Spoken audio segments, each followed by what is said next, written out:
Welcome everybody to the Peel Center. I am Nancy Proctor, I'm the director here.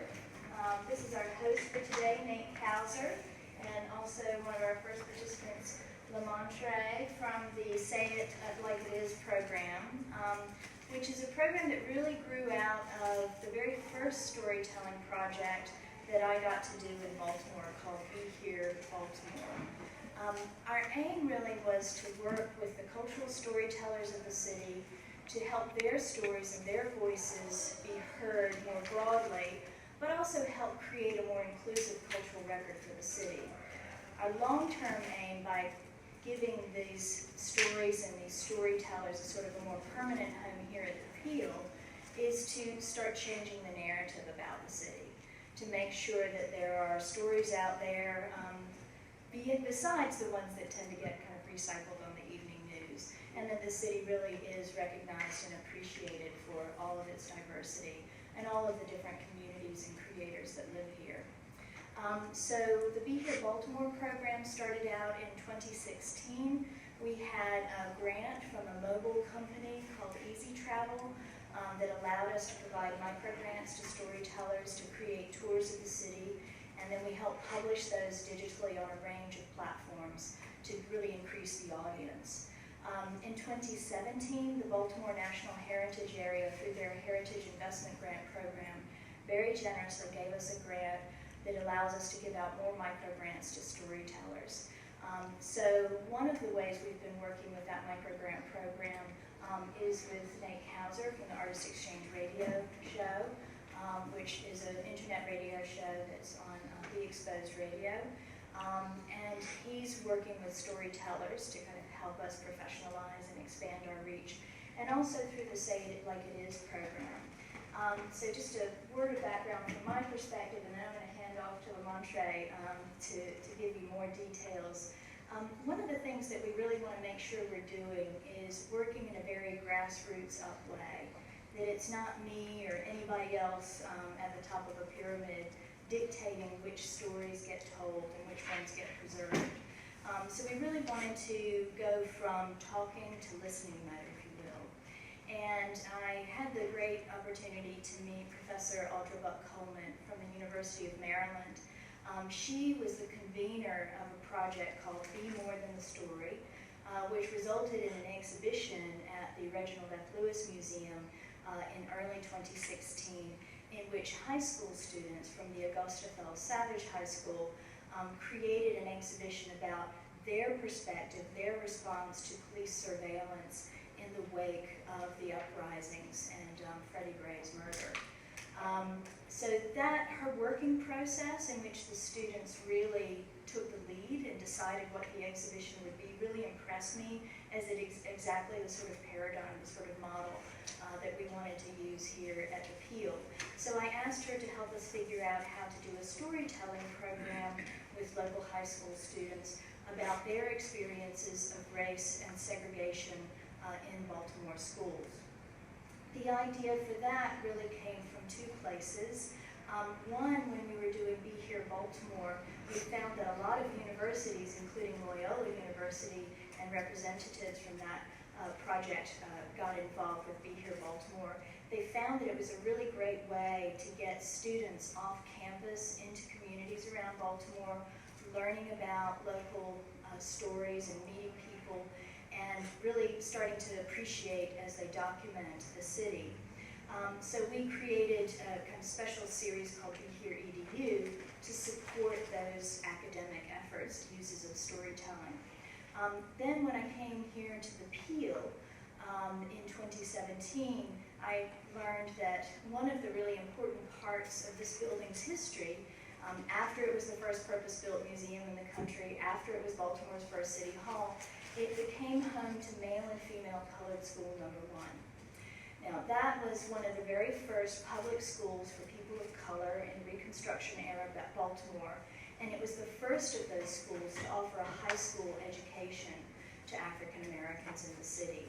So I recognize that racism and segregation in Baltimore schools is one of the most important issues facing the city today, and that its roots in some ways found their origins here at the Peel. So we wanted to, as we were researching and excavating that history of the Peel as male and female colored school number one, to make sure that that was connecting all the way through the centuries up to the present day. So we're working with Lamontre and students that he and Professor Buck Coleman have convened, and also with Mama Linda Goss, who is the storytelling partner in the Be Here Baltimore project of David Fakunle, who's with us today.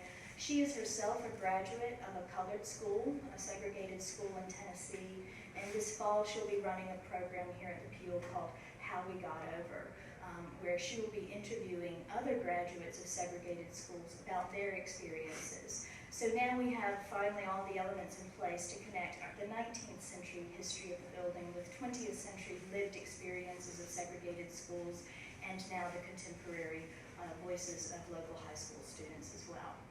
So that's a lot of detail, but I thought it was important to kind of set the stage. And with that, I'm going to maybe hand over to Nate to take it from here. So real quick, I'm going to introduce myself. I'm Nate Kauser. I'm the host of the Artist Exchange radio show. And for the last 5 years, I've been helping individuals, mainly artists and community leaders, tell their story through my radio show. And what was so interesting about meeting Nancy and the Be Here project was the whole purpose of this museum and this space is to facilitate telling your story, be it the arts or community activism or education, so on and so forth. And I've seen a plethora of activities happening here with the whole foundation of just telling your story. So I'm not going to get too much into the radio portion of it, but I love talking to people about them and what they do and their impact and who they are. I focus on engagement on my show, whereas though money is very tight. So as an artist or anybody selling something or a service or of some kind, it's very important to engage with your audience and just allow people to get to know who you are. I know before I spend my money, I want to know where it's going. I don't need to know your grocery list, but I definitely want to know the individual and the organization that I'm supporting is very connected to my mission statement. Else, my money is just going down the drain. So the individuals that I interview, it's very important to me that they start from themselves and then they branch out to their 15-second elevator pitch, if you will. So today we're going to get to know a couple of individuals that are very active in this DMV area in terms of art, activism, and education. So without further ado, I'm going to ask this gentleman to introduce himself and tell us who he is as a businessman and artist. Thank you. Hey everyone, my name is Lamontre Brandon. So it's funny you say I'm an artist, you know. I think we all are artists, right? And sometimes we just gotta, what can I say, tap into our creative talent sometimes. I didn't know I was an artist at first. But my name is Lamontre Brandon. I'm one of the co-founders of the BMO group. We help connect people from the suites to the streets. One of the first art things that I did, I would say, was when I started a clothing line at the age of 16, right? And it was called Cool Peoples. And my art was what I'm learning is always connected to activism. And the reason why it was called Cool Peoples was because one of my cousins had got shot and killed due to gang violence. And I wanted to change what outlook of what people think cool really is, right? And so I wanted people to say, oh, he's Cool Peoples. I know Lamontre. So that was that movement. I went to go to University of Maryland, College Park. Was doing well. And then a white woman accused me of armed robbery. And I had guns drawn on me. And it changed my whole outlook on activism, right? I didn't want anyone ever to get falsely accused of armed robbery ever again, and I realized the only reason why it happened, I walked past her, she said she felt threatened, so she called 911. I didn't even remember seeing this woman before. But what it showed me was a lot of people have these perceived perceptions of different people of black people. Let's say it how it is, right? Of black people, and a lot of it ain't true. You know, and a lot of us need to work on getting out of our shells, and it kind of challenged me to get out of my shell as well, right? It challenged me to learn about different cultures. I even went as far as minoring in Asian American studies and went on to Japan to learn about Japanese culture. And what it did was, what I learned is in America, and based on its history, right, we have this thing of division. And a lot of this division keeps repeating itself, right? And it's keep repeating itself because a lot of people who went through the division are not telling their story, not opening up about what's really happening, and not really making efforts to check certain situations, right? And so one opportunity came to me to actually check the situation and create a better immersion of cultures was the Be More Than the Story art exhibit. This was sort of how I even started a consulting firm. Once I graduated from college, I always knew I wanted to be an entrepreneur, businessman. I didn't know how. At the age of 22, the university called me and they were like, "Hey, this is University of Maryland." I'm like, "Okay, what y'all want, some money?" I'm like, "No, where's the Sally Mae?" I'm like, "All right, what's going on?" They said, "We want to hire you as a consultant on this project." I'm thinking to myself, consultant? I ain't know what a consultant was. I wasn't gonna tell them though, right? So I was like, "Oh man, I'm a consultant," and what they wanted me to do was help bridge the gap between Baltimore high school students and University of Maryland College Park digital, study students. And it was a challenge, right? So what's the challenge? Getting mostly white students who are going to work for CNN, Fox News, WJZs, all these different stations, right? And who haven't really got experience to the distressed communities, and having them understand about the different barriers and issues young people face, right? And helping them be more, what's the word for it? More understanding culturally, right?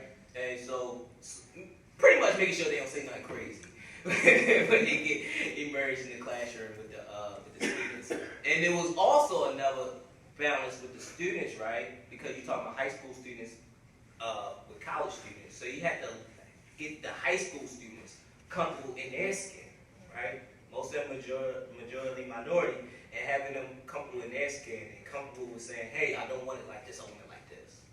This kind of dictates. So making sure that they tell their story, right? And so that's why it's called Be More Than the Story.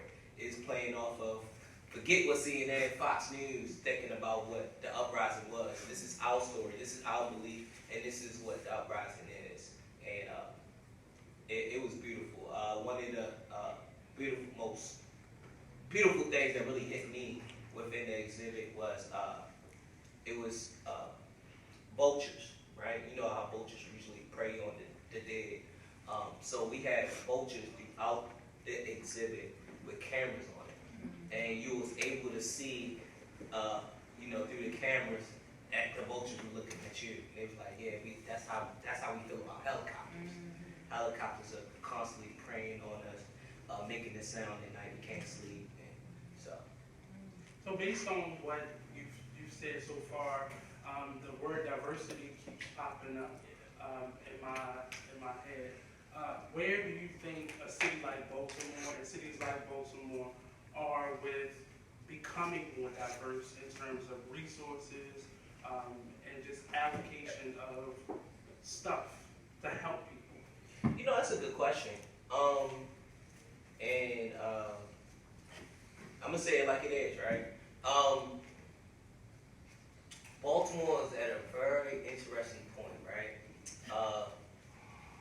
We have activists that's fighting for resources. So Leaders of a Beautiful Struggle and Frontline Solutions and a lot of grassroots for Children and Youth Fund, which I think was $25 million, I think, this year, between 10 and 25 million.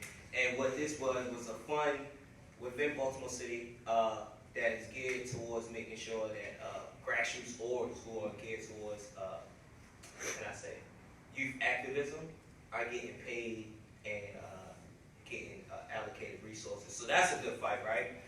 So, but then when you think about diversity, man, and you look at the Baltimore history when it comes to housing, you see a whole different thing. You see that we are really sort of going backwards. We're not being intentional at all as really bringing in the resources and really making sure everyone feels like this is home and making sure that we're thinking inclusively within our city. I think we got a long way to go, and I think really it takes more intentionality from everyone for us to be more people. So, going from diversity and digging a little bit deeper and uncovering the word gentrification, Baltimore isn't really at the forefront of gentrification in terms of things already changing and people already being eliminated. I disagree. Well, I'll say it this way because it's still time for us to be able to turn things around before it gets to a point where none of us can live in the city anymore, and it's all people that's being transplanted here. How do you think we can kind of curb it before it gets to a level where, say, a DC or New York or some of the major, bigger cities are right now? So we have to work together. Right now, the clock is ticking. It was just released, this one that Trump just released. Y'all can look it up. It's called Opportunity Fund. The Opportunity Fund, if you put all the money you're invested into like one property, and they got opportunity zones. And guess where the number one opportunity zone, with the most opportunity zones is at? Baltimore, PG County. You know. So, and with the opportunity zones, it's a tax benefit where I think you could, if you keep that investment for 10 years, you get all the tax benefits of it. So you record the loss, you know, and recoup and don't pay taxes on it, right? So that's like something that's really, I think, is going to push this gentrification process when you think about bringing in different developers. But the only way to really stop it at this point really is getting our people educated on FHA loans. We teach financial literacy. We partner with Harbor Bank, the community bank in Baltimore, so we have a financial literacy app where we teach within the distressed community. But the community don't know, right? FHA loan, you can get a home with 3.5% down. You know, you can't beat that. You know, but unless we really work together and practice group economics and we make more grants available for those who are long-term,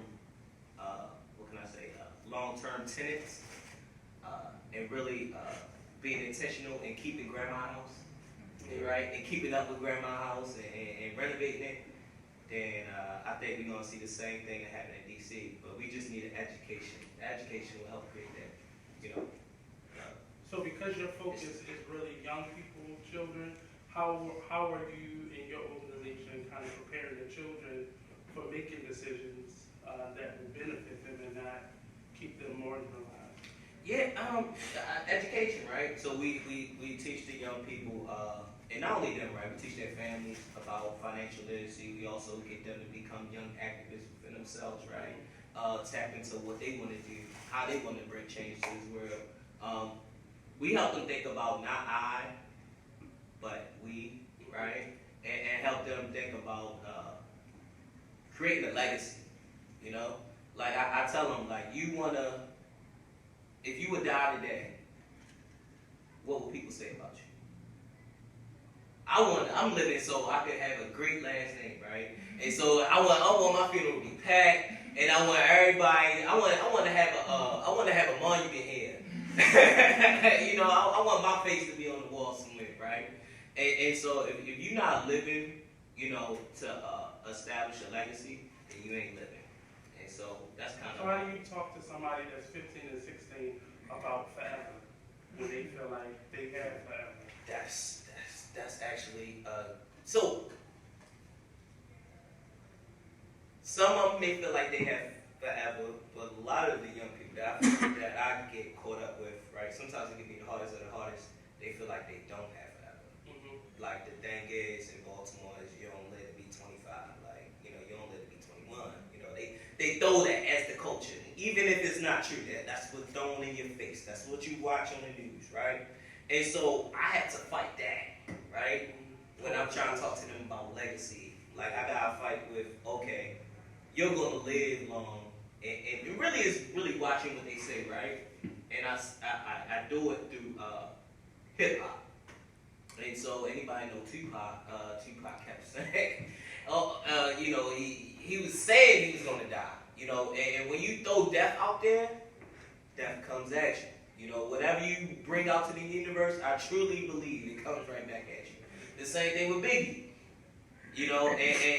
and so I see it time and time again, even when I talk to the brothers and sisters on the streets. When you throw negative energy or death, is what I call it, then that's exactly what you want to get. So now, kind of bringing your conversation to a close, can you speak on the importance of entrepreneurship, both for adults as well as teaching it to young people? That's a good question. I truly believe you either own or be owned. I just heard a quote, actually I'm not going to name the book, but it says, you're either sitting at the table or you're on the menu. Yeah, and that's so true, right? And really, when I look at the job market, that's the reason why I teach entrepreneurship, and I push for it, because once you create your what can I say, your brand, you'll always have a job. Jobs come to you. It's no longer you bringing out your resume. They already know what you qualified to do, so they come to you. And so for everyone who don't know, my clients include, I was a board member of the Baltimore City Police Department. I work with the Casey Foundation when it comes to workforce development in Baltimore. We just did a release report talking about how to improve those youth between the ages of 16 to 28 who are currently unemployed and face a lot of different barriers. Right now, I'm also working on, me and a lot of other activists in the community are working to build a East Baltimore database hub where everybody know about data, right? Like the data is powerful, but the problem with data, if it's in the wrong hands, it could go change the community in the wrong direction. And so we're trying to get data that's actually controlled by the people and for the people. Also worked a lot with small businesses, helping them grow. And I teach young people and mainly minorities on how to become business owners themselves. So we're at the end of his interview. I want to open it up to you all to ask Mr. Trump. Lamontre, after this that wrong. Lamontre, any questions that you may have for him? Anybody have any questions about what he does and who he is? I think the work that you're doing is really great, and up in Govans, we're also working to have data driven by community, but also population level data. And so I'm interested in hearing about your work in East Baltimore. How do you ensure that community voice is leading the process versus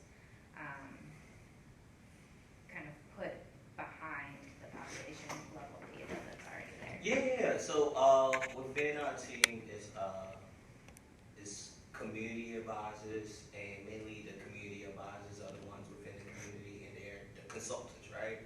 They're the ones that are going into the community, collecting the data. They're also the ones figuring out how we even should go about it, right? And mainly with having the community being part of that whole process and being the leading functions to make sure it happens, that's usually. But I'm not gonna say it was easy. It's been like, just for us building up that process, took about a year, I think over a year now. And so, and we still not there. Still didn't create a hub. We right now looking for a research team. So I tell people also be patient, right?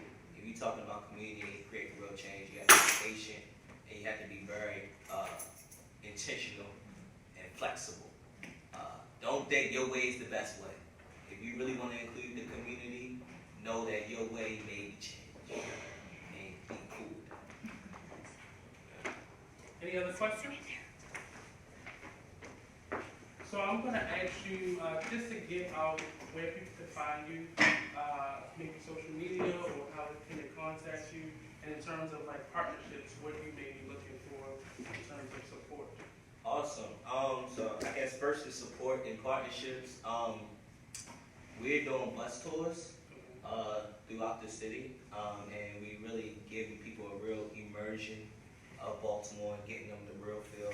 You'll get to meet the different activists within the community, the different business owners, and really get a real feel of what Baltimore is, right? So we're doing that, and we're definitely looking for groups of people who are willing to really learn about Baltimore, and so they can help. What can I say? Hopefully, and we're looking to hopefully help you guide you in your work and what you do, so you can be very intentional with the impact. Everyone can reach me through email at lamontre_Randall@yahoo.com. Lamontre is spelled LAMONTRE_Randall RANDALL@yahoo.com. On Facebook, I am Lamontre, Lamont with R-E at the end, last name Randall. On Instagram, I'm just one name, Lamontre Randall, and I should be the only thing that pop up. Being simple. Well, I appreciate you Thank coming you. through today, Thank sir. you. And if you have any questions, we'll definitely tag him and his information to this live once it goes up. So thank you, sir. So thank y'all. Next up, we have a phenomenal musician and storyteller himself, and I'm probably going to have to do less work this time. But David, could you join me?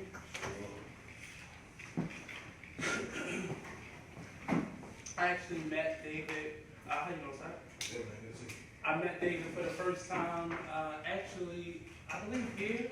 Him and Mama Linda were doing a storytelling Rio session, and I had seen him perform out, but I hadn't actually got to meet him yet.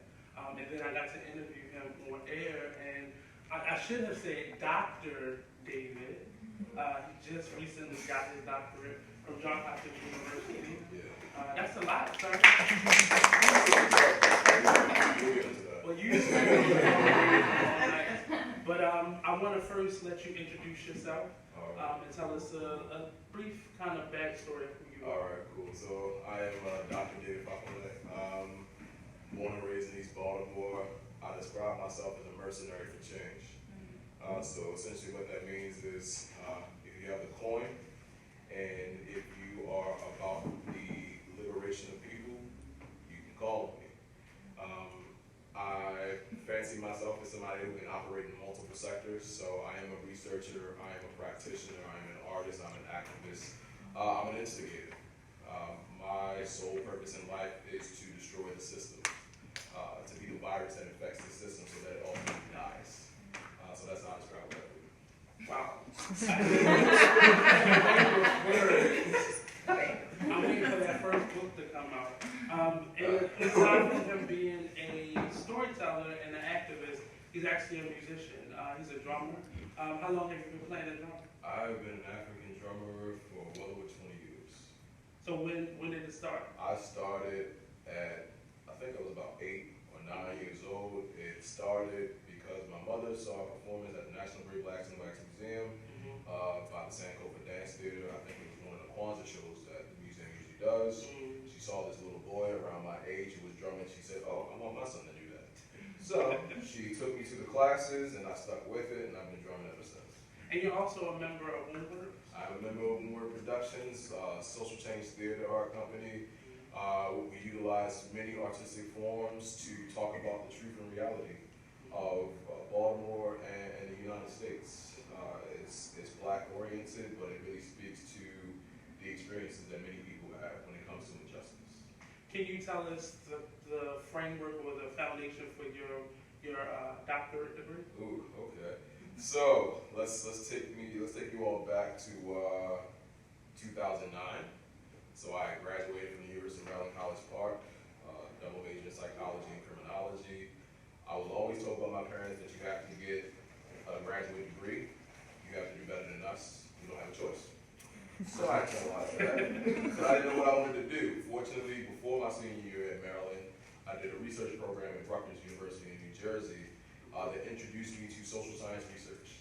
I was of the mindset that research is for nerds. I was not a nerd. And that I didn't want to be stuck in a lab all day. But because they paired me with a wonderful professor there who really helped me to see how disparities and inequalities manifested in my own neighborhood, it really was the eureka moment for me. I'm like, okay, this is actually relevant to my life, and I can be in a position to help change that. So that's what really fueled my interest into research. So when I graduated from Maryland, I knew I wanted to do research, but I didn't know on what. I just thought about my own journey and my own story, being a black man from East Baltimore, having the opportunities within arts and education and so many other things, and looking at my contemporaries and seeing that they did not have those same opportunities. Right. And, putting my ego aside, I think I'm the bee's knees. I really dated myself with that reference. I knew that there were people who were just as intelligent as me, just as capable of doing the things that I do, but they simply didn't have the opportunities. So for me, it was how do I research that?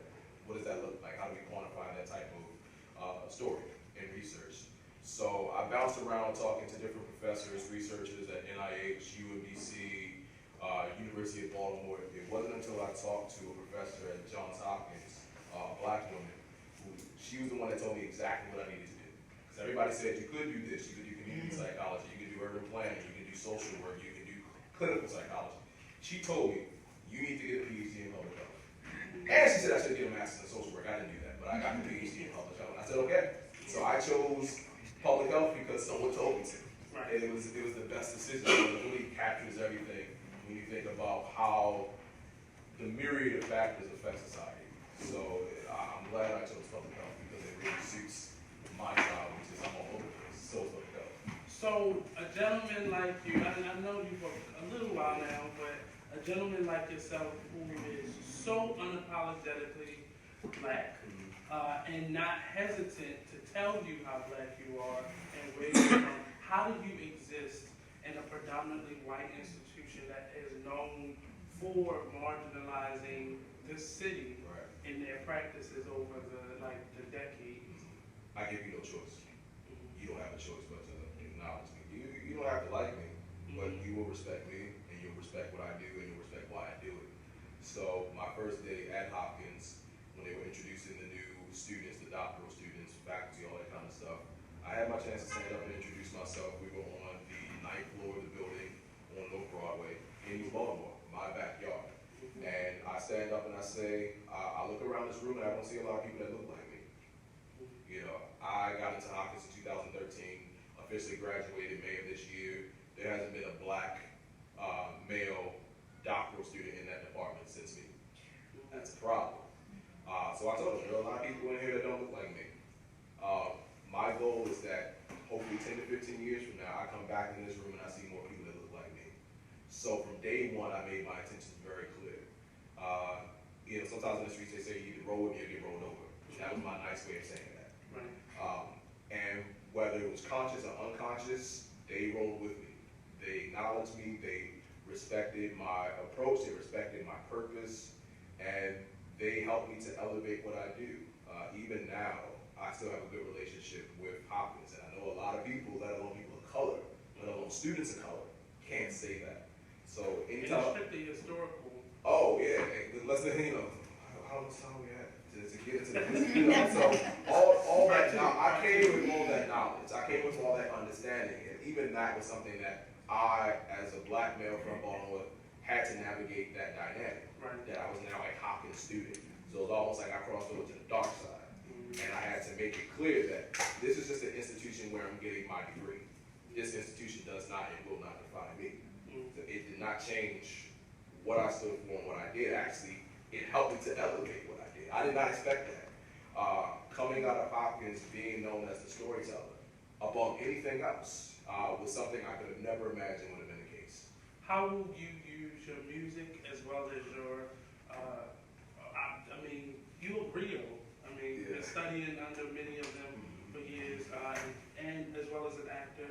How will you use those creative outlets to further your studies and your work? So I preach the gospel of storytelling. Mhm. That's the way I see it now. Clearly, the universe has told me this is what you're supposed to do. This is how you make your money. This is how you build your legacy. This is what people will remember you for. And I have to say, so far, that's not a bad memory to have me as a storyteller. The one thing I encourage anyone to do, whether you're from a divested community or if you're in the most invested community, is to tell your story. The quote for Discover Me, Recover Me, it's a Zimbabwean proverb. Until the lion tells his side of the story, the tale of the hunt will always glorify the hunter. That just simply means that history is written by the victor. So there's so much history throughout human society, human civilization that we'll never know, simply because the victors have written the stories. It's time for everybody to write a story. It's time for everybody to tell their story. I don't care where you are within the spectrum of life. Your story is valid, your story should be acknowledged, and your story should be told. And there's no more perfect storyteller than you.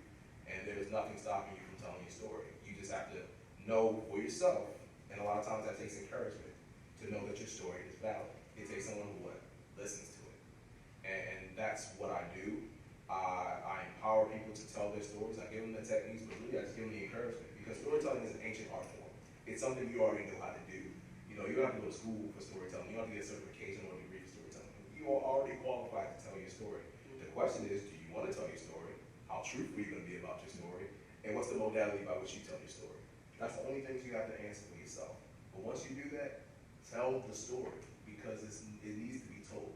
So if I do nothing else, no matter whether it's as a researcher or a practitioner, as an advocate, or like I said, as an instigator, I'm encouraging people to tell their story. And it never ceases to amaze me how storytelling is magical in the way that it connects people. But at the same time, if I'm being logical, that makes sense, because communication does what? It connects us. Right. Storytelling is just communication. But it really gives us an idea to look beyond what we see and what we think we know. Vulnerability is one of the biggest tools in storytelling. You have to be willing to open yourself up, knowing that you could be hurt. But on a lot of spaces, you aren't. You're cultivated, you're nurtured, you're encouraged. And when people are given that space to be cultivated and nurtured and encouraged, they grow, they mature, they elevate, they're closer to the best version of themselves. And that's really what anyone in life should strive for. Growing up in a city like Baltimore, being two black men like we are, I noticed a pattern. After probably the age of 16, people stop asking you what you want to be. And they start assuming you just go find a job, a career in terms of something blue collar, and just work yourself to retirement. Obviously, we both had two black mothers that wasn't playing that. But how did you stay motivated, outside of your parents, of course, but how did you stay motivated in a city that told you, go be a truck driver or a janitor, or the next black, we need black this, we need black this. How did you stay motivated, or how did you find your course in life? So I say first and foremost, I had many opportunities to sow my oats intellectually, and that's essentially. Yes, I have my parents, and my mother is the grandiose one. She's the flamboyant one, but I always give props to my father too. He was the grounded one. He sometimes would say things with such simplicity. It was exactly what I needed to hear. And even now, being a father myself and still being his son, I appreciate his simplicity versus my mom just soliloquies. But I had an extended family. The idea of a black person being a PhD was never foreign to me. My godparents were both PhDs. So I grew up around black academics. I grew up around people who were telling stories of black society and just black culture in a truthful way. I grew up in the National Great Blacks and Wax Museum, so I literally grew up in a museum that was telling me the truth about who I was as a person of African descent. So it's funny, my son was born back in March 2014, and the song that was playing was Teachers Don't Teach Me Nonsense by Fela Kuti. And to me, that is the story of his life. He will never be taught any nonsense because his father was never taught nonsense. So anytime I occupy a predominantly white space, and I've been doing that since 6th grade, French School of Baltimore, great school, love it. Really, first place where I had to take that test of can I really be around white people and still be myself. It was hard, but I passed. I wasn't taught nonsense. I have been fortunate and blessed, and I don't, try to tap into any arrogance. I'm very blessed to be in a position to where I can occupy these spaces, and they don't change me, I change them. Because they need to be open up to perspectives that they either have never been exposed to or have chosen to ignore. I don't give them the opportunity to do that. We're often taught that, but how did you find that balance not to go to the extreme of just kind of immersing yourself into another culture? It takes practice. When I first got to Friends, and there's a reason I mentioned that, that was my first introduction to white people, to be quite honest. And how do I occupy predominantly white spaces? How do I not assimilate, but appreciate cultures outside of my own? And there's nothing wrong with doing that. To me, that's the difference between appreciation and appropriation.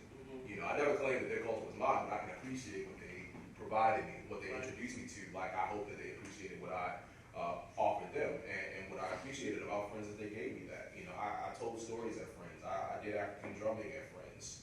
So they were introduced to a side of black culture they probably haven't been introduced to before, and they showed their appreciation to me. And I showed I love metal. I love bluegrass. My best friend in middle and high school was a white guy from Russia. I learned Russian. So I was in a space that was comfortable to step outside of my comfort zone. Now, there were definitely those moments because it's still a predominantly white institution and they have their own issues and legacy of racism that they fortunately acknowledge more so than they ever had before. I really give props to the new head of school for really being upfront about that. And I think he said that the uprising really switched them over. And that was current. Yeah, we need to, exactly. So we talk about 2015, Friends has been around since the 1700s. It's the oldest school in the state of Maryland. So yeah, there's a lot of history there. And there were those instances of racial prejudice. And it usually was hidden. It wasn't really overt to one student of color or another. It was, somebody wrote something here or said something there. They never had the guts to say it to your face because they know they get punched in the mouth. But what I appreciated is that they allowed a platform to air our anger, to air our pain, but to find ways to grow from that. Right. And I think it's much more systemic now than it was when I was a student, which is why I'm willing to be an active alumnus of Friends, because they are trying to really atone for a lot of their sins. They realize that they have sinned when it comes to racial injustice. They need to atone for it. I'm willing to help them do that. I think it should be a number of schools like that. I went to Archbishop Curley, so I think that's a deeper culture of it. But going a little bit further, you are a minority amongst where you come from. The fact that you have your parents, both of your parents, you are now not a doctoral candidate, but you've received a doctorate. You are a minority amongst black men in your age range. How do you then now, being in public health, how have you trained yourself, or how will you prepare yourself rather to speak to men who did not have all of those resources at their disposal? The single biggest thing I can do is just offer myself. To say, you may not have had this opportunity, you may not have had this resource, but now you have me. I realize that I am the product not just of my parents, but of a huge village of people who helped to cultivate this seed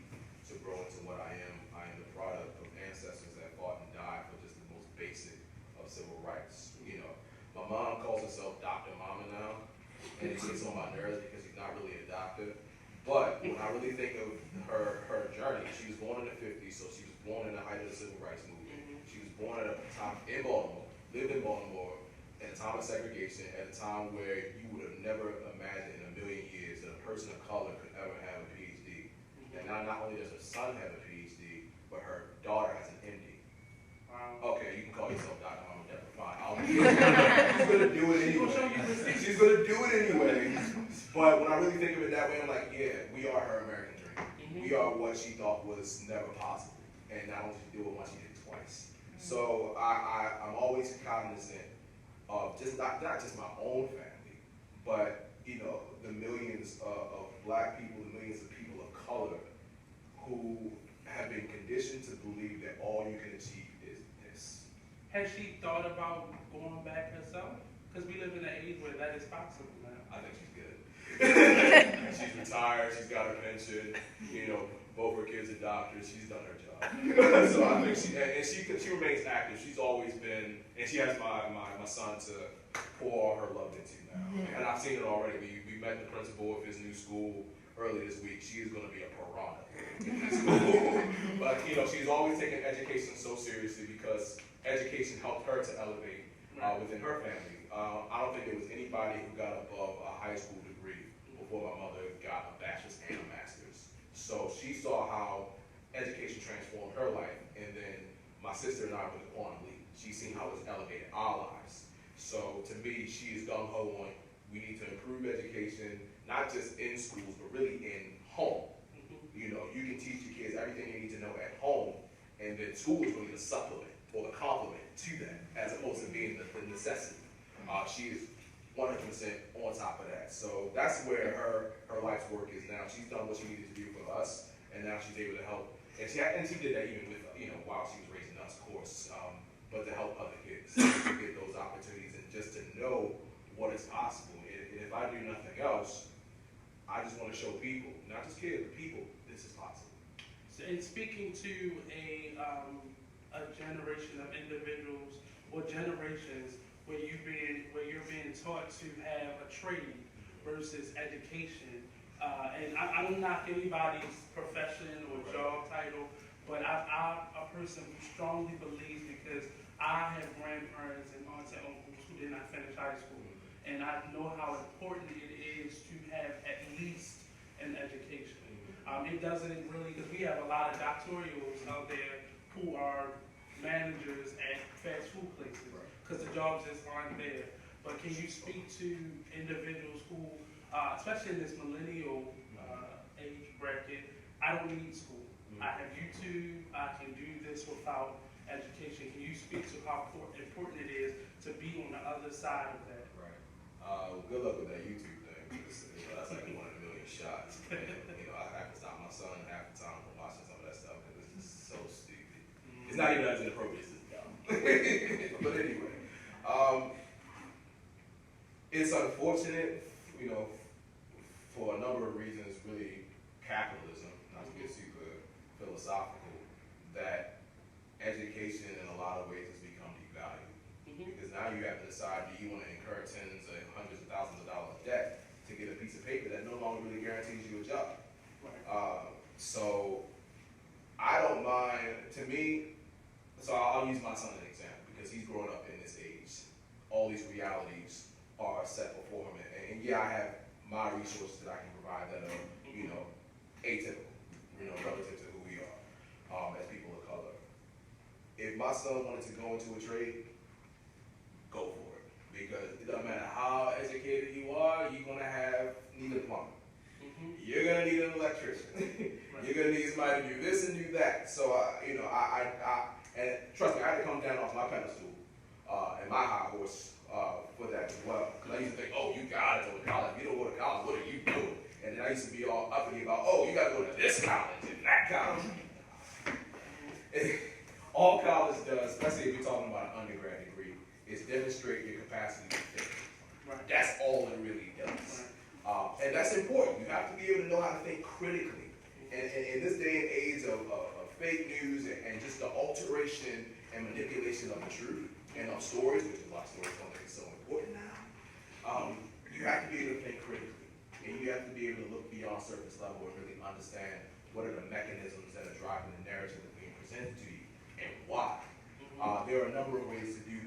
So, listening to Demontre talk about his entrepreneurship and things that he does. I used to think business was a dirty word. I used to think I never wanted to get into business. I'm still iffy about business, but I do like the idea of commodifying yourself. Right. So I don't think of what I do as a business operator, although there's obviously mechanisms of business, but I commodify my talents. I commodify what I bring. You find a market for your services. You find a market for yourself. So you're an entrepreneur instead of just an hourly employee. Exactly, and to me, I tell people even now with all the things I work, everything is a gig to me.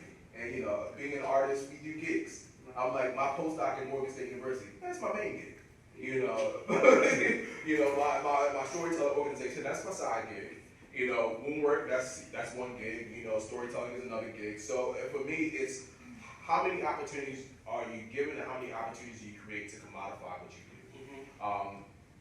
I saw this on Facebook. I looked into it a little bit more. Apparently, it's not as deep as people make it out to be, but I like the concept. Ikigai. Has anyone seen that? So it's a diagram that combines what you're good at, what you can be paid for, what the world needs, and what you love. Ideally, you want all four. Something you get paid for, that you love, that you're good at, that the world needs. A lot of people don't have that. A lot of people may have a combination of the two, or even three of them. And, no matter who created it, I think it's very smart. It's a good way to orient where you are in your life with what you do. Do you love it? Are you getting paid for it? Does the world really need it? And what's the other one? What did I say? Are you good at it? Are you good at it? Yes, are you good at it? Right, are you good at it? And for me, Says who? exactly. And everything is subjective, and everything is up to interpretation. But I like the idea that in my life right now, I'm only 31 years old. I'm so grateful that in this early portion of my life, Lord willing, I'm at a point where I love what I do. It's not a job. It's a calling. I happen to get paid for my calling. It's something that every day, every opportunity where I get to speak with people is consistent validation that the world needs what I'm bringing.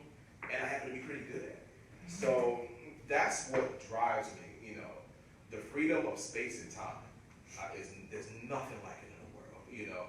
My wife is always complaining she has to be at her desk to do her work from 9 to 6.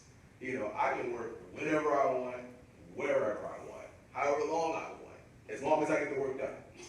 When I need the work done. So I being able to create a space that works for you, there's no feeling like it in the world. And trust me, money is not going to make you feel any better.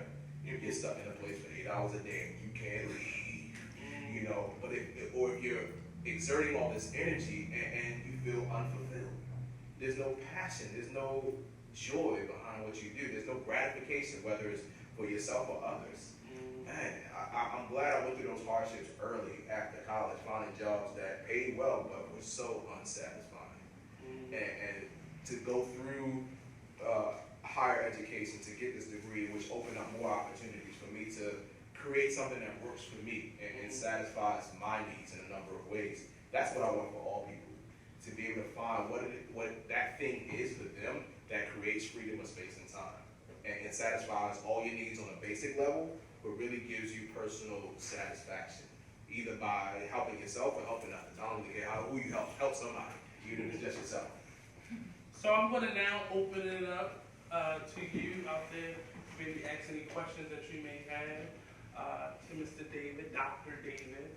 You just call me David, it's fine. I mean, I have to call you Dr. No, here's the lesson I learned. Because here's what I learned in grad school. So anybody who has a terminal degree, you call them doctor until they give you permission not to. So there was some faculty that said, call me by my first name. And I said, okay, I will. And it was hard. Because it's like I learned to respect. I appreciate the effort that goes into getting a degree.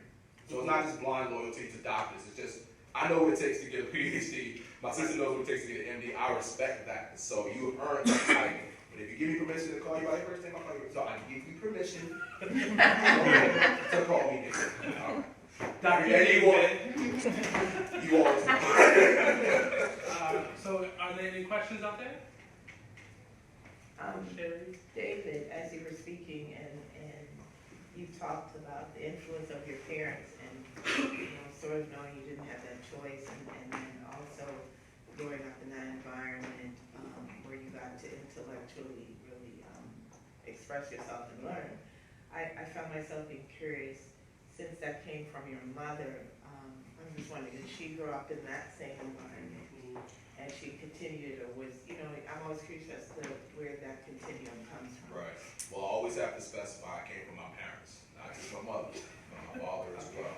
So my father immigrated from Nigeria to the United States in 1981, specifically for education. So clearly it was important to him to come to another country at 21 years old to get his education. So I always have to be clear. Both my parents had a lot to do with it. Like I said, my mother was a talker. My father would say what he needed to say and do what he needed to do. But it came so, learning more about my father's family, education was incredibly important. He grew up in Nigeria in the British system, educational system, because when he was born in 1960, Nigeria gained independence in 1960. So he was only a few months old when Nigeria, was its own independent country from the British. But they still had the British educational system, so it was very rigorous. So he knew about rigorous education before he came to the United States. He probably thought this was easy compared to what he had in Nigeria. He, has always emphasized that and just being the best at whatever you do. Being good, not being good at what you do, not just the best, but just be good at whatever you do. I remember one story, and this is why, like I said, I really appreciate my father's simplicity sometimes. So this was my freshman year at University of Maryland, College Park. I want to say since the age of 5, I was convinced I would be an aerospace engineer. I loved planes. I loved the idea of these big chunks of metal just flying miles above the earth, hundreds of miles an hour. I wanted to make my own. And I got to Maryland with the intent of joining the engineering department, but chemistry was hard and physics said no. So, that was my first introduction, at least in college, to failure, like absolute failure. And I was frustrated and I didn't know what I would do, because that was what I was convinced was it for me. And I talked to my father. I remember I had tears in my eyes, and he told me, do what you're good at, because 9 times out of 10 you'll like it anyway. And from that to come from him, like I would expect that from my mom to say something like that. From that to come from him meant so much. It was almost like his permission to say, it's okay. Just do what you need to do to get your degree. And that made me feel so good. And that's when I ultimately turned to psychology, because I was good at being a listener and helping and analyzing people's situations and giving them advice. So I'm like, okay, well, if I do this for free, I might as well get paid for it now. So I turned to psychology, and that really set me on the road to being a public health PhD, because that idea of helping people never left. But the idea of finding what you're good at has always been cultivated, because again, I continuously had the opportunities to try and fail and eventually figure out what worked for me. Any other questions? I know somebody has a yearning question. All right, David, what's your, this is too open-ended, I know, for PhD guys. Tell us about your research, your doctorate. Woo! Okay, here we go. I guess we got to say the abstract, right? Right. So, Health is really, yeah, no, and that's why I love it. As long as it affects the public health, it's public health. Like, it really is that simple. But everything affects public health. So really anything goes. And as long as you can justify its connection to the health of the people, who are you to say no? So my research, I'll talk about my dissertation, because my dissertation really was a culmination of 10 years of work. So when I started at Rutgers, the research program I was telling you about, the work that I did was looking at tobacco outlet density. And simply what that is just the availability and access to places to buy tobacco. My mentor at the time was looking at the connections between race, socioeconomic status, and tobacco outlet density. Back in 2008, the field was very young. The first published paper on tobacco outlet density was 2002. So I got into the game very, very early in this field. And again, when I thought about it, I'm thinking about my own neighborhood. I'm like, how far would I have to walk to buy my pack of cigarettes? Not very far. I'm like, but if I was in Roland Park, which I occupy quite a bit being at Friends, it's It's like one place you can go before you got to get to what, 42nd Street to find a place. But I'm like, oh, I wonder why that is. And so that really kind of was the light bulb for me. I'm like, okay, there's something to this. So eventually published a paper out of that research that I did over the summer and continued to do the work because there were some relationships that I wanted to explore. So my dissertation was really an effort to parse out the interactions between race, socioeconomic status, and the availability and access to tobacco. And I focused on Maryland, being from here. I understood those dynamics just anecdotally.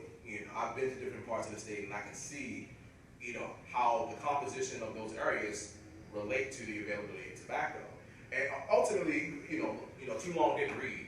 My dissertation is within racial groups, particularly black and white, which is what I focused on, there are socioeconomic gradients. So the richer you are, the less tobacco is available where you live. The poorer you are, the more tobacco is available where you live. However, when you're looking across race, comparing black areas to white areas with similar socioeconomic status, there's a racial gradient. The black areas have more places to buy tobacco than the white areas, even though the socioeconomic status is similar, if not the same. So ultimately, and I just got a paper back from one of my dissertation manuscripts, and the reviewer, made a good point, and I agree. You really can't separate race and socioeconomic status. It's too historically intertwined to really separate anymore. So now we're at the point where black and brown does equal lower income because history is dictated as such. But this was my way of trying to, again, better inform policy and better inform decisions when it comes to the licenses that are given for places to buy tobacco. Anybody have $25 on them? Okay, get $25 fairly quickly. Yeah. You can buy a license to sell tobacco. That's all it takes. Fill out the form, give them $25, you got a license. How about for alcohol? That's the difference. There's more regulation for alcohol than there is tobacco. So in Baltimore City, you have to go to a liquor store. Like there are designated places to buy alcohol. Where do you go to buy tobacco? Anywhere. Yeah, that's the thing. A gas station is a tobacco outlet. Walmart's a tobacco outlet. Pharmacies are tobacco outlets. That's the difference. It's everywhere. So the regulation, there really is none. As long as you have the license, you're good to go. So there's some very simple steps that can be taken to deal with the disparities of availability and access. And really my ultimate argument is, so you're putting more of this thing that we know is bad. Like you can even make a justification that at least some alcohol is good for you. A little bit of red wine, good for your heart. Research has shown that. There's no medical benefits to tobacco use, none. So you have this thing that we know is bad for you. So you're putting a bunch of places to buy it in lower income, predominantly non-white areas that have to deal with both racism and poverty. Oh, on top of that, the only places where they can get food is usually processed, not the most nutritious for you. Oh, even if they wanted to exercise, where can they really go? They're dealing with violence, they're dealing with just lack of green space, and you wonder why the disparities are the way they are. And who do you think is ultimately paying for it? You, as a taxpayer, because where do you think those people are going to deal with the health disparities? Emergency rooms. So really, it's unfortunate that you can't really use morality as a justification for making it, but you can use dollars and cents. So if I tell you how much money you're wasting by just letting tobacco outlets just be anywhere, it might help to change your mind. And that's really where a lot of advocacy for public health and just overall has to go these days. We're pretty much convinced at this point that so much is driven by money in this country, right? Yeah, like from the very top to the very bottom. Yeah, we're there. So, I'm going to speak your language here. I'm going to speak the language of money, since that's the only thing that seems to get your attention. And I'm going to tell you how much money you're wasting. And then hopefully that will help convince you that this is probably in your best interest, or at least in the best interest of your constituents, if you want to get reelected. So, yeah, that's my Well, yes. I'm just wondering, and that's good to know because typically that type of research is done with alcohol. But is there just enough research being done on the same issue with alcohol that maybe did not interest you in terms of like smoking, I guess? Well, it was because that was what my mentor was doing. Okay. But what I will say, and one of the things that I'm doing with the research that I'm publishing now is not focusing on tobacco journals. I'm focusing on disparities journals. Okay. Because the fact that it's tobacco is irrelevant to me. is the fact that we have these connections between race, socioeconomic status, and the availability of something that's bad for you. You can take out cigarettes, add alcohol. You can take out alcohol, make it fast food. It's the same relationship. Tobacco is the one that I found, but I guarantee you if I do the same thing with alcohol, I'm gonna find the same exact relationship. So that's why I want people to focus less on the tobacco, focus more on the relationships that I'm showing you. Because it's the same thing for it. If it's anything bad, it's gonna look like this. If it's anything good, then just think of it the opposite way. So that's really all it is. Are you You can put basically anything saying, in. Yeah, you're just taking one bad substance and adding another. It's the same so relationship. are you saying that, if I'm trying to understand that, I mean, a lot of people feel very removed from the, black, poor neighborhoods, but you're saying that you're not really removed because the results of these disparities are gonna land on your plate. Absolutely. All right. Look at how much money is spent on medical care. So much of the medical care that we as consumers are paying for are preventable. A lot of them are preventable not just from the behavior, but from the environment itself. You change the environment, you can help change the behavior. You change the behavior, you save a bunch of money. And that's the argument for health. It is that simple. So that's the public health approach.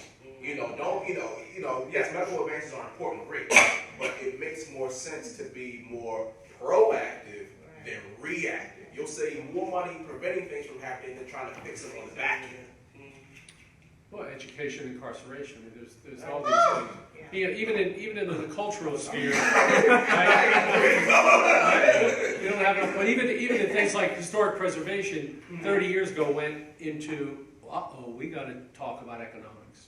We can't talk about even this appeal to our love of fabric in the past. We gotta say, this is dollars and cents. Right. This country runs on dollars and cents. Exactly. And it has no sense. And Some of the time, most of the time. Exactly. Yeah, exactly. And to me, every public health paper, if you can help it, should have an economic component to it. Yeah. If you really want to bring it up, that's the storytelling component. So I got the chance to teach a class at Hopkins on storytelling. And to me, really the take-home message from the course is you have to make it relevant. If there's one question that any person, whether they're a researcher or a non-researcher, is going to ask you is, so what? You have to be able to answer the so what. No matter what your research is, why should I care? Beyond just knowledge itself. There's a story, there's a person, there are people that are affected by the research that we do. Talk about them, make it real for people. That's why there's such, I'm trying to get on a tangent, I'm sorry. That's why there's such an attack on science these days. Because to so many people, it's not relevant.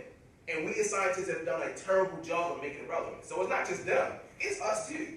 So one of the things that I'm very, very adamant about is that as researchers, a huge part of your obligation as a scientist is to advocate for the science as to why it's relevant. It's not just about publishing papers, it's not just about getting more grants. That's just the toxic culture of academia, which is why I hate that aspect of academia. It's about advancing the science so that people's lives are actually being saved. Yes, especially in public health. That's the whole point. Why else would you do it? So for me, one of the things I ask researchers is, why do you do it? Why are you here? Why do you care so much? And it's easier, I'll speak for the department I was in, was mental health. It was easier for the faculty to answer because usually either they or someone they knew was affected by a mental disorder. That's why they got into it. They wanted to be able to figure this out so that they could help the person that they cared about and others who were dealing with this disorder because they saw the struggles that person was dealing with because of said disorder. Well, I see it because of the life that I live relative to the lives that other people have lived. To me, I shouldn't be the only. I shouldn't be one of the few. Yes, I'm great, but there are other great people. They didn't get their chance to shine. I did. That bothers me. That's injustice. We have to deal with it. So, of course, Davis will have to come back. But I wanted to, I'm sorry. I just wanted to say, I'd like a little break just to do a sound test before we shift over to the next. Okay. Thanks. So, do you want to take that break now? If that's all right. Yeah, before our next guests come on. Okay, all right, cool. You have a card? So we can take a break now. I was just about to order some more, but I can give you all my contact information. I'm not too bothered about it. You go ahead and do that to camera because I think Nate, you might want to. Okay, You might here we want go. that. Yeah. All right. So you can find me. So my website is discovermerecoverme.com. That's my storytelling organization. You can find us on Instagram under that same thing, Discover Me Recover Me. Facebook.com/DiscoverMeRecoverMe. If you want to be my friend on Facebook, just look me up, David Fakunle, Fakunle. I don't post a lot, but Yeah, FAKUN as in Nancy. Yeah, E-N-L-E. L-E, yes. I know this is gonna sound arrogant, but seriously, you can just Google me. There's a lot. What your email address? And we'll Oh, attach. that, so dfalconley@gmail.com is my personal one. My organization is discoveryrecovery@gmail.com. Okay. And we'll definitely attach all the information to the lot as well, and you'll be able to find it on the field website. Yeah.